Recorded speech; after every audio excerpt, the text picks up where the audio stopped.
دیا ہے P T I کو اور بالخصوص عمران خان صاحب کے نام پہ قوم کو مبارکباد، بہت بہت مبارکباد دیتا ہوں۔ جہاں تک قوم نے کرنا تھا اپنا کام کر دیا، قوم نے اپنا ووٹنگ کر دی، اب ہمارا کام ہے کہ اس ووٹ کی حفاظت کریں۔ ہمارے پاس انفارمیشن ہے، فارم 45 ہیں، تقریباً ہمارے پاس اگر آپ کیلکولیٹ کریں تو 154 سیٹس جو ہیں وہ پی ٹی آئی کے انڈیپینڈنٹ، جو سو کالڈ انڈیپینڈنٹ ہیں، ہم ان کو پی ٹی آئی کے کینڈیڈیٹ کہتے ہیں، وہ ان کی سیٹیں جو ہیں وہ جیتے ہوئے ہیں بہت بڑی بڑی مارجن سے۔ اور چونکہ بہت سارے ایسے ہیں جن کی آخری وقت پہ رات کے اندھیرے میں ان کے جو مینڈیٹ ہے وہ چھینا گیا اور ان کے ووٹس تبدیل کیے گئے، تو ہم نے اسٹریٹجی بنا لی ہے، عدالتوں سے ہم رجوع کریں گے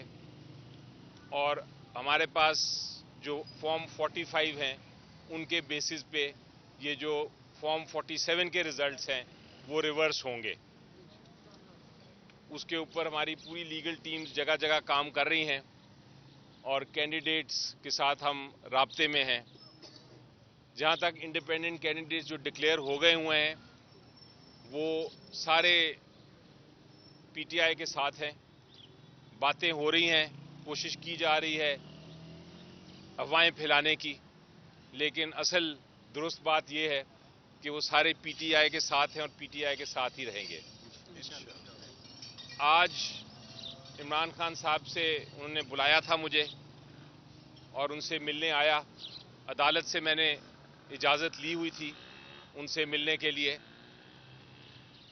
اندر تک جانے دیا، لیکن آخری منٹ پہ کوئی میرا خیال ہے پیغام آیا ہوگا اوپر سے کہ آپ نے نہیں ملنے دینا خان صاحب سے، اور وہ وہاں سے پھر انہوں نے مجھے بتایا کہ میں اب نہیں مل سکتا، تو اس لیے میں وہاں سے واپس آ گیا ہوں ملے بغیر۔ لیکن ان کا جو اندر سے پیغام ہے وہ مبارکباد کا ہے قوم سے، اور انہوں نے یہ بھی کہا ہے کہ جو قوم کا مینڈیٹ ہے وہ کسی حال میں وہ چھیننے نہیں دیں گے۔ اس کے لیے اسٹریٹجیز جو ہیں، اس کے لیے جو ہم نے کرنا ہے، وہ ہماری ایک میٹنگ بھی ہوئی ہے لیڈرشپ کی آج دوپہر کو، اس میں فیصلہ ہو گیا ہے کہ کیا کرنا ہے، جس کا جلد ہم اعلان بھی کر دیں گے۔ جعفر صاحب یہ بتائیے گا کہ ظاہر ہے انتخابی نتائج جو آئے ہیں اس پر آپ کے بہت سارے امیدواروں کو تحفظات ہیں، اور وہ ایک پروسیس ظاہر ہے الیکشن ٹریبیونلز میں جائے گا، وہ معاملہ اس میں وقت بھی لگ سکتا ہے، لیکن اب چونکہ حکومت سازی کا عمل جو ہے وہ شروع ہو گیا ہے، تو آپ حکومت سازی میں حصہ لیں گے یا اپنے طور پر آپ کی کیا اسٹریٹجی ہے؟ جی دیکھیں، سب سے پہلے تو یہ بتاؤں آپ کو کہ جو فارم جو الیکشن کا قانون ہے وہ بڑا واضح ہے۔ فارم 45 ہوتا ہے جس میں آپ نے ہر پولنگ اسٹیشن سے آپ کا پتہ ہوتا ہے کہ آپ کو ہر کینڈیڈیٹ کو، ہر جو کنٹیسٹنٹ ہے اس کو کتنے کتنے ووٹ ملے ہیں۔ اس کے بعد فارم 45 کو اکٹھے کر کے آپ بناتے ہیں کہ کون جیتا کون ہارا۔ تو چونکہ ہمارے سارے کینڈیڈیٹس کے پاس فارم 45 ہیں اور اوریجنل فارم 45 ہیں، اس لیے ہمیں نہیں لگتا کہ یہ قانونی جنگ جو ہے یہ زیادہ دیر لگائے گی۔ یہ انشاءاللہ کافی جلد اس کے فیصلے آ جائیں گے، لیکن آپ کی بات درست ہے ایک حد تک کہ کم از کم لیگل بیٹل تو لڑنی پڑے گی، اور اس میں آپ وقت کا کنفرم نہیں کر سکتے کہ وقت کتنا لگے گا۔ تو ان دا مین ٹائم جب تک ہمارے پاس وہاں سے تبدیلیاں نہیں آتی عدالت کے ذریعے، ہم نے اپنی اسٹریٹجیز بنائی ہیں، اور اس وقت جو لگتا ہے وہ یہ ہے کہ کے پی کے میں بھی، سینٹر پہ بھی اور پنجاب میں بھی ہم رابطے میں ہیں لوگوں سے، وہاں ہم حکومتیں بنانے میں کامیاب ہو جائیں گے انشاءاللہ۔ کل میاں نواز شریف نے ایک تقریر کی، اس میں انہوں نے کہا کہ پیپلز پارٹی اور دیگر جماعتوں کے ساتھ ہم مل کر حکومت بنائیں گے، آپ کیا کہیں گے اس پر؟ دیکھیں، جہاں تک جو حق ہے سب سے پہلے جمہوریت میں پارلیمنٹری ڈیموکریسی ہے ہماری، جو حق ہے جس پارٹی کا سب سے پہلے حکومت بنانے کا، اور آئین بھی یہ کہتا ہے، وہ حق ہوتا ہے جو سب سے بڑی پارٹی ہو، جس کو مینڈیٹ سب سے بڑا ملا ہو۔ تو اس وقت فی الحال ہماری نظر میں اور یہ حقیقت بھی ہے کہ ہر جو نیشنل اسمبلی ہے اور کے پی کے اسمبلی ہے اور پنجاب اسمبلی ہے، وہاں جو میجورٹی ہے، سب سے بڑی جو جماعت ہے وہ پی ٹی آئی ہے. جس طرح سندھ میں اگر پیپلز پارٹی ہے تو ان کا حق ہے کہ وہ اپنی پہلے پارٹی بنانے کی کوشش کریں، حکومت بنانے کی کوشش کریں، وہ سب سے بڑی پارٹی ہے وہاں کی. اسی طرح ہمارا حق ہے کہ ہم پہلے بنائیں. وہ ٹھیک ہے، نواز شریف صاحب اپنی اسٹیٹمنٹ دے رہے ہیں، ان کا بھی حق ہے کوشش کرنے کا،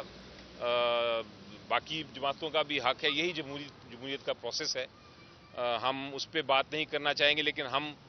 اپنی بات کرنا چاہیں گے کہ ہم انشاءاللہ حکومت بنانے جا رہے ہیں اور ہم کوشش کریں گے کہ حکومت اس طرح بنائیں جو کہ پاکستان کو آگے لے کے جائے، کیونکہ لوگوں نے اتنا کلیئر کٹ مینڈیٹ دیا ہے کہ اس مینڈیٹ کی عزت کرنا میرا خیال ہے ہر انسٹیٹیوشن اور ہر شخص کا فرض ہے. اور یہی پیغام میں دینا چاہوں گا، اور یہی لوگ مجھے بھی کہہ رہے ہیں. واٹس ایپ دیکھیں، سوشل میڈیا دیکھیں، آپ الیکٹرانک میڈیا دیکھیں، آپ لوگوں سے، عوام سے بات کریں، سب یہ کہہ رہے ہیں کہ ہم نے اپنا کام کر دیا ہے، ہم نے اب مینڈیٹ دیا، اب ہماری مینڈیٹ کو عزت دی جائے تاکہ قوم آگے ترقی کر سکے. بہت مشکل آگے وقت ہے. اب ہم اس جو سیاسی بحران تھا اسے میں گزر چکے ہیں. الیکشن کا انتظار تھا، الیکشن میں ہم نے دیکھنا تھا کہ لوگ کس کو ووٹ کرتے ہیں، لوگوں نے ووٹ کر دیا ہے. اب ہم آگے کی طرف دیکھتے ہیں انشاءاللہ. یہ بتائیے گا کہ اس وقت جو حیثیت ہے پی ٹی آئی کے جو حمایت یافتہ تھے وہ آزاد حیثیت میں اس وقت کھڑے ہیں، تو اس سے پہلے بھی خان صاحب سے جب بات چیت ہوئی تھی اس میں کہا تھا کہ دو آپشن ہیں، یا تو جو ہے وہ MWM کے ساتھ یا پھر جو شیرانی گروپ ہے اس کے ساتھ جو ہے وہ ہمارا جا سکتے ہیں ہمارے امیدوار. تو اس وقت کیا اسٹریٹجی بنائی جا رہی ہے، کیونکہ اس وقت تو آزاد حیثیت میں ہیں آپ لوگ؟ دیکھیں جی، یہ بہت آپ کا اہم سوال ہے. ایک چیز واضح ہو جانی چاہیے کہ جس کو الیکشن کمیشن آف پاکستان کہہ رہی ہے کہ یہ انڈیپینڈنٹ کینڈیڈیٹ ہیں، آزاد امیدوار ہیں، اصل میں وہ اس طرح آزاد امیدوار نہیں ہیں جس طرح الیکشن کمیشن کہہ رہی ہے یا ایک امپریشن دیا جا رہا ہے. وہ آزاد امیدوار جو ٹوٹلی آزاد ہوتا ہے، وہ اپنی جب نامینیشن فارم فائل کرتا ہے تو وہ یہ کہتا ہے کہ میں آزاد ہوں، میں کسی بھی پولیٹیکل پارٹی، کسی بھی سیاسی جماعت سے منسلک نہیں ہوں.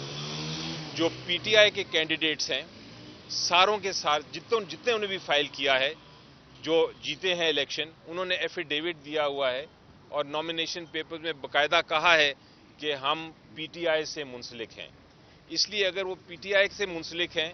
تو وہ ان کے پاس سمبل نہیں ہے، یہ درست ہے. اس حد تک وہ آزاد تھے، لیکن اب وہ سمبل کا معاملہ ختم ہو گیا ہے، الیکشن کا رزلٹ آ گیا ہے. اب وہ پی ٹی آئی کے ہی کینڈیڈیٹس ہیں اور پارلیمنٹ میں وہ پی ٹی آئی کے ہی کینڈیڈیٹ سمجھے جائیں گے. اگر کسی نے کوشش کی یہ کہنے کی کہ وہ پی ٹی آئی کو نہیں جوائن کر سکتے، اگر کسی نے یہ کوشش کی تو وہ غیر آئینی حرکت کرے گا اور قانون کے خلاف وہ ایکشن لینے کی کوشش کرے گا. ہمارے پاس پھر ایک ہی آپشن ہوگی، اور وہ آپشن ہوگی کہ ہم بھی عدالت کے پاس جائیں گے اور ان کے اگر ایکشن کوئی ایسا لیا گیا تو اس کو چیلنج کریں گے. لیکن قانونی پوزیشن یہ ہے کہ لوگوں نے پی ٹی آئی کو ووٹ دیا ہے، عمران خان صاحب کو ووٹ دیا ہے. جو کینڈیڈیٹ الیکٹ ہوا ہے پی ٹی آئی کے پلیٹ فارم پہ، وہ پی ٹی آئی کا کینڈیڈیٹ ہے. وہ پارلیمنٹ میں بھی اور پروونشل اسمبلیز میں بھی پی ٹی آئی کے کینڈیڈیٹ رہیں گے. اور اگر ہمیں ضرورت پڑی کسی اور پولیٹیکل پارٹی سے بات کرنے کی، چاہے وہ چھوٹی جماعت ہو چاہے نہ ہو، اگر اس کی ضرورت پڑی تو ہم کریں گے. آپ کو یاد ہے جب سمبل کیس کا لائیو کوریج ہو رہی تھی تو آپ کو یاد ہے کہ یہ ایک سوال اٹھا تھا، تو عدالت نے آبزرویشن دی تھی اس وقت سپریم کورٹ نے، اور یہ کہا تھا کہ جناب ہمارے مطابق تو یہ سمبل لینے کا یہ مطلب نہیں ہے کہ آپ پارلیمنٹ میں اپنے کینڈیڈیٹس نہیں فیلڈ کر سکتے. اس کا صرف یہ مطلب ہے کہ آپ کا ایک کامن سمبل نہیں ہوگا، آپ کے جو کینڈیڈیٹس ہیں وہ مختلف سمبلز پہ لڑیں گے. اس وجہ سے جو قوم تھی شروع میں کنفیوز ضرور ہوئی کیونکہ بہت سارے سمبلز تھے، لیکن خراج تحسین پیش کرتا ہوں اس قوم کو کہ انہوں نے اس کے باوجود یہ سمجھا اور جانا اور اس کو انڈرسٹینڈ کیا کہ کس کو ووٹ کرنا ہے کس کو نہیں کرنا، اور اس سمبل کی کنفیوژن کو دور کرتے ہوئے پی ٹی آئی کے کینڈیڈیٹس کو انہوں نے الیکٹ کیا. علی ظفر صاحب، ایک قانونی نکتہ یہ بھی ہے کہ سپریم کورٹ سے جو فیصلہ آیا، الیکشن کمیشن کے فیصلے کو بحال کیا گیا اور پشاور ہائی کورٹ کے فیصلے کو ریورس کر دیا گیا، اس صورت میں آپ کے انٹرا پارٹی الیکشن جو ہیں وہ کالعدم ہو گئے اور پارٹی ایک طرح سے ڈسمینٹل ہے اس وقت. دوسرا نقطہ یہ ہے کہ آپ کے ایک وکیل ہے سلمان اکرم راجہ صاحب، انہوں نے سپریم کورٹ میں درخواست اسی نقطے پر دائر کی تھی کہ پی ٹی آئی کے کینڈیڈیٹ جو آزاد ہیں ان کو پی ٹی آئی کا ہی تصور کیا جائے اور الیکشن کمیشن کو ہدایت جاری کی جائے، وہ بھی خارج ہو چکی ہے. تو اس صورت میں بھی آپ کے جو آزاد امیدوار ہیں وہ پی ٹی آئی کے کینڈیڈیٹس ہی رہتے ہیں؟ جی دیکھیں، میری نظر میں سب سے پہلے تو پی ٹی آئی جو ہے وہ اس ڈی رجسٹر نہیں ہوئی. پی ٹی آئی ایک پارٹی ہے، ایگزسٹ کرتی ہے. آپ درست فرما رہے ہیں کہ انٹرا پارٹی الیکشنز ہم نے کرانے ہیں، اس کا پروسیس آپ کو یاد ہے الیکشن سے پہلے شروع ہو گیا تھا، اور اس میں جو نامینیشن پیپرز تھے وہ بھی آ گئے تھے. لیکن چونکہ جنرل الیکشن تھا اور ہمارا جو سینٹرل آفس تھا اس کو سیل کر دیا گیا تھا، اور ہمارے لوگوں کو خدشہ تھا کینڈیڈیٹس کو کہ وہ پکڑے جائیں گے اگر وہ آئے اور الیکشن میں حصہ نہیں لے سکیں گے، تو اس وجہ سے اس کو تھوڑا سا پوسٹ پون کیا گیا تھا. اب وہ جو سلسلہ تھا انٹرا پارٹی الیکشن کا وہ دوبارہ شروع کرنے کا فیصلہ کر لیا گیا ہے، اور آپ دیکھیں گے کہ جلد ایک دو دن میں انشاءاللہ وہ انٹرا پارٹی الیکشنز بھی ہو جائیں گے. تو وہ جو آپ کی آبجیکشن ہے وہ بھی دور کر دیں گے ہم انشاءاللہ اسی طرح کر کے election. Thank you sir. Thank you.